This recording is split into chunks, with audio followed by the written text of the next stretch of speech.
Radhe Krishna, Shri Gurubhyo Namaha, Srimate Ramanujaya Namaha. Welcome to Thirukkolur Penpillai Rahasyam episode number 46. In our last episode, we saw some glimpses from our great epic Ramayana, where we saw the events which led to the exile of Lord Rama into the forests. King Dasharatha was pained deeply on being separated from his son. Queen Kaikeyi had forced her demands on the old king that her own son Bharata should be crowned as the king and Rama should be sent into the forests. Now this was acceded by King Dasharatha, much to his own dismay and helplessness. He had to surrender to Queen Kaikeyi's wishes. With Lord Rama gone and King Dasharatha no more, Ayodhya was without a king. There were calls for Bharata to be called back from his maternal grandfather's place. Just to recall, when all these things happened, Bharata and his brother Shatrugna were at their maternal grandfather's place. So messengers were sent out to the kingdom of the maternal grandfather, where they were supposed to get back Bharata and Shatrugna without being told about the sad events which were happening in Ayodhya, just not to make them panicky. Meanwhile, when all this was happening in Ayodhya, Bharata, where he was staying, he had some nightmares, he had some bad dreams where he could see some unfortunate events in his dream which indicated that there was going to be a grief in his family. That coincided with the messengers coming and asking him to return to Ayodhya. Bharata, without any second thoughts, he and his brother Shatrugna, they traveled to Ayodhya. In the outskirts of Ayodhya, Bharata is very surprised to see the place in a desolated fashion. There is no festive atmosphere and people are in grief. They look that some grief has befallen them. So it is not the typical Ayodhya which was supposed to be the same place when Rama was supposed to be coronated. So he knows that fact by all these visual checks. He immediately rushes to the palace and he is again dismayed not to find his father and his brother Rama in their usual chambers. He then rushes to his mother Kaikeyi. Queen Kaikeyi is full of happiness seeing her son. She has done all this for him to see that he is crowned as the king. So when Bharata asks her about the state of affairs in Ayodhya, where his father and his brother is, Kaikeyi manipulates the events in favor of Bharat and she explains whatever has happened, but with a different perspective, that the king had selfish intentions in making Rama as the king. He never even uttered the name Bharat when he was in his last moments. So she was now in turn trying to poison Bharat's mind, exactly the way Mantra did it to her. But she underestimated Bharat's love and respect for Lord Rama. For Bharat was very furious on hearing what his mother had done. he was overcome with grief, with sadness over whatever he was hearing. He immediately declared that to his mother that whatever she wished was never going to happen. He would never be willing to accept the throne, and it was the rightful position of Lord Rama. He can serve Lord Rama as his deputy, but he would never take the throne for himself. He was very clear, he was very firm, he was very angry, very sad. So seeing all these moods together, Kaikeyi concluded that all her efforts went in vain. All her evil intentions with which she was planning to crown Bharat went up in the air, because Bharat's love and respect, affection for Lord Rama surpassed all her evil intentions. Bharata then says that he would go into the forests, he would request Lord Rama to come back, and in the Lord's place he would stay in the forest for 14 years so that Lord Rama can come and rule the kingdom. Now, all this was totally unexpected for Kaikeyi. There's a twist in the story she did not expect. So what can she do now? She starts repenting for all her evil intentions and whatever happened the night before. Now she has no option but to follow whatever Bharat says. But what happens is, in the event of crowning Bharat, the people in Ayodhya started mistrusting Kaikeyi, and unfortunately that extended to Bharat also. So everyone whom he met, they started to see Bharat also with a suspicious eye, that well, even he would have that desire for the throne, for the kingdom, because of which even Bharat would be a part of the conspiracy theory, the plot which was designed by his mother. It starts with Mother Kaushalya, where Bharat, he goes and meets her. So he is in turn met with sarcasm. Mother Kaushalya says, "Oh Bharata, so your plan has succeeded to ascend the throne and Rama is gone into the forests."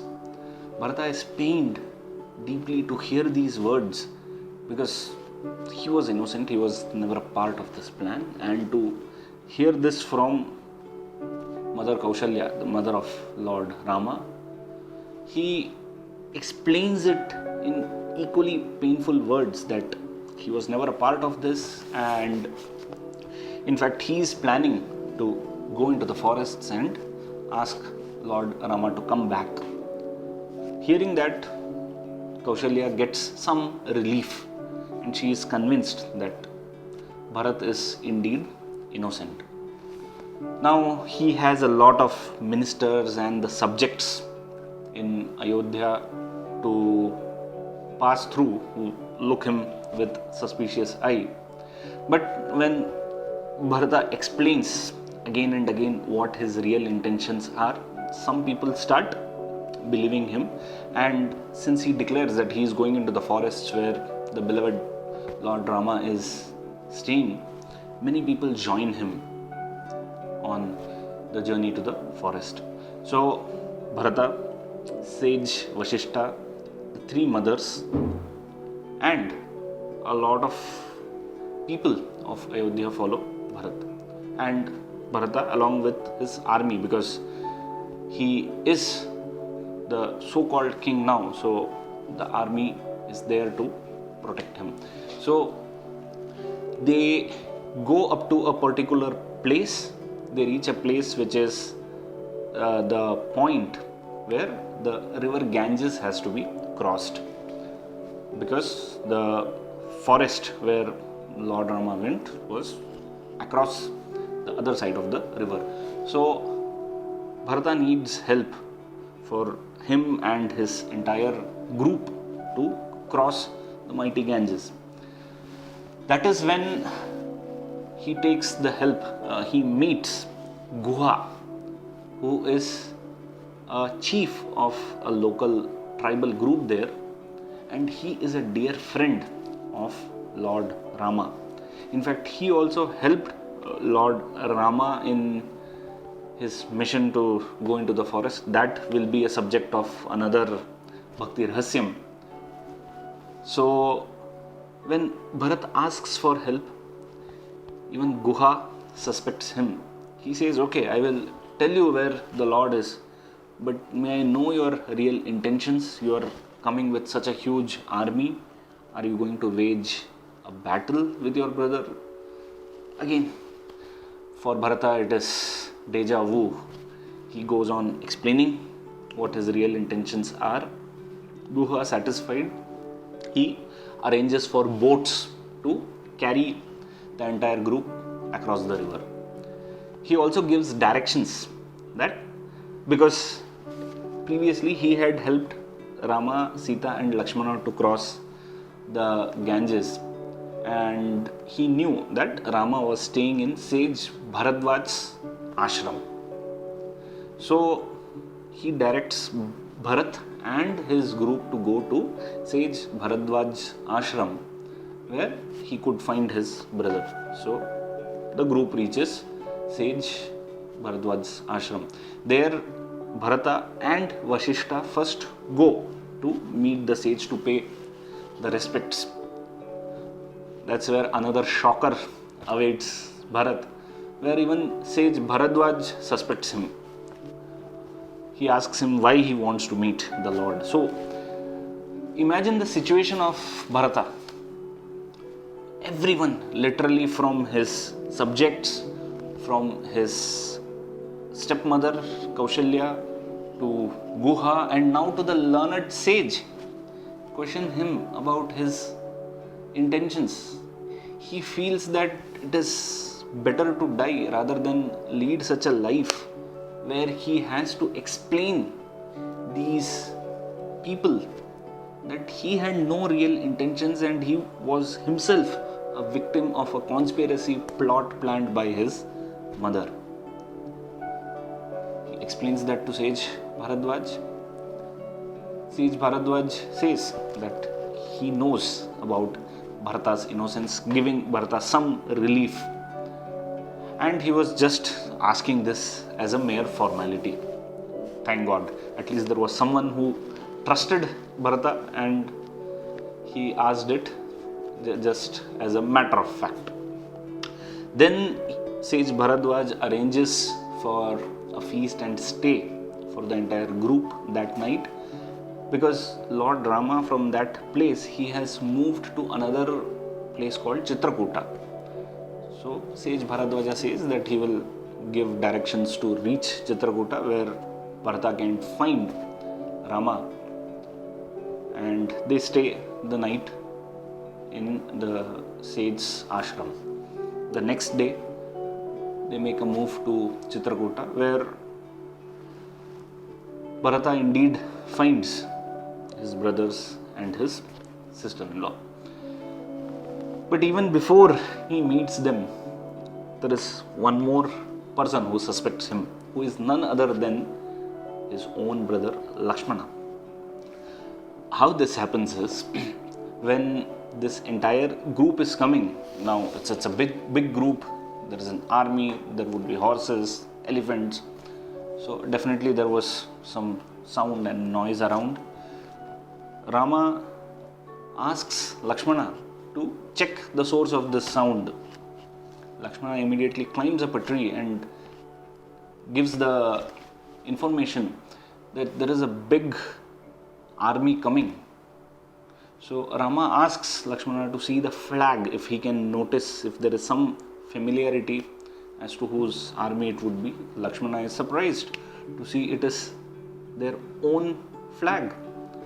So he immediately, without a second thought, with anger, he says that, oh, it is Bharata who is now coming to wage a battle against us. He has not found his satisfaction in just being crowned as the king. Now he wants to kill us. I will not spare him. Now Lord Rama finds the entire thing to be very childish. He tells Lakshmana that Bharata is coming merely to request Lord Ram to come back to Ayodhya.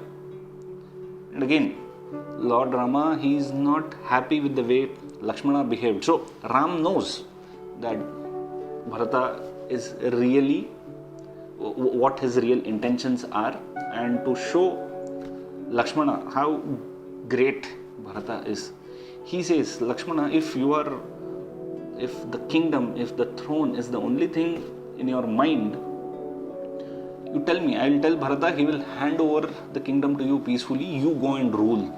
Now this was a thunderbolt for Lakshmana. He did not expect this from Rama. He bowed his head in shame, understanding Bharata's greatness from Rama himself. Then Bharata comes, he meets Ram, Sita and Lakshman, and there is an overflow of emotions when Ram and Lakshman also come to know that their father is no more.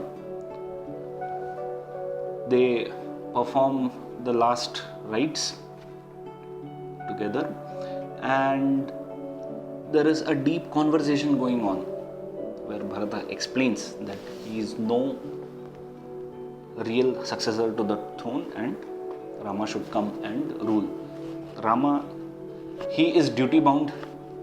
He says he has given a promise to his father, so he will not come for 14 years. It is rightfully Bharata has to rule that.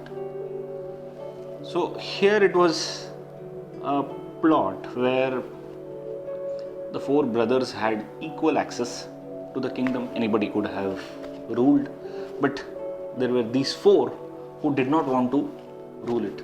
Much contradictory to the current day situations where we see where brothers are up in the fight for maybe say a corporate empire or their ancestral wealth, and here this friendship or the brotherhood is an example of the values and the culture which existed in our great land so many years back. Now Bharata, after much efforts, he now understands that Rama is not going to come back. So he makes a condition that even he will not rule Ayodhya. He will go back to Ayodhya, but he will also be donning the same kind of clothes made of tree bark which Rama is wearing. He will also have matted locks, like the huge amount of hair which we can see rishis and sadhus have. So he says he will also be in the same form. He will also eat only fruits and subsist on water just like Rama is living. So basically he is saying he will be mimicking the life which Lord Rama is leading outside Ayodhya in a place called Nandigram for the equal amount of 14 years. But since the kingdom will be without a king, he says for that he makes a wooden slipper and asks Rama to step on it. He says this holy slippers will rule Ayodhya for 14 years. It is a symbol of Lord Rama, and I, Bharata, would be his deputy. Now this is truly mind-blowing, where he can rule, he can get into the throne and then he can give it back after 14 years, but no. He says that these holy slippers, the divine padukas of Lord Rama, will rule, and as a condition, as an additional condition, he also says that should Lord Rama not return after the stipulated 14 years, Bharata will enter into the fire and give up his life. Lord Rama accepted all these conditions, and this was a true test for Bharata, that he should remain unchanged for 14 years. So, accepting all those conditions, the group turns back. Bharata, true to his words, he mimics a lifestyle. He stays outside Ayodhya for 14 years, and this is such a great land where the divine padukas of the Lord ruled it for 14 long years, and Bharata was unchanged in his mind. 14 years is a long time. Circumstances change, time change, people's mindset change. What we were thinking, what we were 14 minutes before, we are not the same now. So what to talk of 14 years? It's a huge time span. So in this stipulated time span, Bharata stayed unchanged. His mindset was still the same. How he had met Rama 14 years before, it was the same Bharata 14 years after, when Lord Rama comes back and he rules the kingdom. So this is the incident which caught Thirukkolur Penpillai's attention. Wow, now coming back to Thirukkolur Penpillai.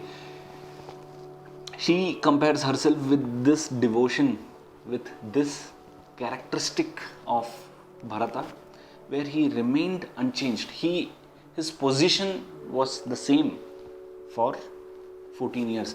Just like if we would keep a particular thing in its place and it will remain unmoved till we, that is the master or the owner, move that particular thing.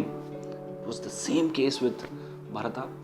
He was in his position, that is not physically exactly, mentally he was in the same state of mind till Lord Rama came and changed the things. So her Bhakti Rahasyam statement is, did I remain unchanged like Bharata? So just like Bharata's love, affection, respect, his commitment to Rama remained unchanged, that is the quality which Thirukkolur Penpillai aspires. So she is highlighting the powerful devotion, that powerful affection for the brother in this particular Bhakti Rahasyam. Definitely plenty of learnings for us. If we see at every point of time there was someone to criticize Bharat, someone to suspect Bharat. So even in this period of 14 years when Bharata was living outside Ayodhya, still there were many people who were not convinced about his intentions. They felt, oh, it would be just a show for 1, 2, 3 years and then, Bharata will be coming back and he will be grabbing the kingdom. Just like we also try to rant over so many things, over so many happenings in the world, according to our own assumptions, our own perspective. We go on giving our own opinions, right? In many cases. So those people existed in those days as well, where they still suspected Bharata, but Bharata was not at all touched.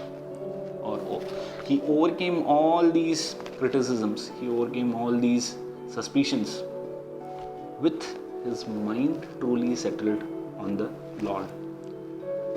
So a very good message for us is, can we also try to do the same? We are in a world where there are so many distractions, there are so many people to point fingers at us, so many critics. So one thing which has to be realized is if people are our critics, it is for broadly for two reasons. One is either they are jealous of our position or success or say something we have, or they are our genuine well-wishers, and with that critic they want to improve us. So what should be our response there? If it is the first case where it's mere greed or jealousy, we can just laugh it off and go. But where it is someone is really criticizing us with an honest intention to bring some change in us, then accept it and go for that change. So these are the two simple principles which Bharat followed, and he remained unchanged. By having the Lord consistently in our mind with steadfast devotion, with continuous chanting, we can also aspire to attain that state which Bharata attained. So that's all from our current Bhakti Rahasyam. Ramayana will still continue because the next 3 Bhakti Rahasyams come from Ramayana only. So stay blessed, stay devoted, and stay tuned for our next Bhakti Rahasyam on Ramayana. Radhe Krishna, Shri Gurubhyo Namaha, Srimate Ramanujaya Namaha.